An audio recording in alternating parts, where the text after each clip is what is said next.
नमस्ते प्रणाम। हम गायक रूपम सिंह रूपम स्टूडियो मधुबनी से और बताबे बहुत खुशी भ रहा है कि हमरा सबके मिथिलांचल के गर्व एगो मैथिली के बहुत ही सुपर हिट चैनल माँ गायत्री स्टूडियो सावरिया म्यूजिक जे कि यूट्यूब पर फिर से देखा मिलत, वह अपन रुतबा के साथ वह जोश उमंग के साथ ओके लेल दीपक लाल प्यारे जी के दिल से धन्यवाद और सबके शुभकामना। डीजे संजय भैया, धर्मेंद्र निमलिया भैया, सबके शुभकामना। सब गोटे कहियो हर हर महादेव, हर हर महादेव। बस सब गोटे अहिना प्यार आशीर्वाद देते रहियो।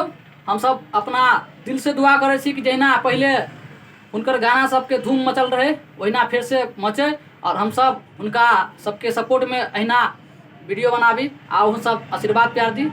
सब गोटे सिंगर छे, रूपम सिंह, रोशन बिहारी, मुकेश भगत, सतीश बेदर्दी, अनिल शर्मा, सुभाष राजा, बहुत सारा सिंगर छे। अभी देखियो पीछो छे। सब गोटे एकदम दिल से धन्यवाद। तम फिर से बाजियो हर हर महादेव। बस हमेशा माँ गायत्री स्टूडियो रहते झंडा लहराते रहे और अपन नाम ऊंच करते रहे। धन्यवाद सब गोटे के। Love you.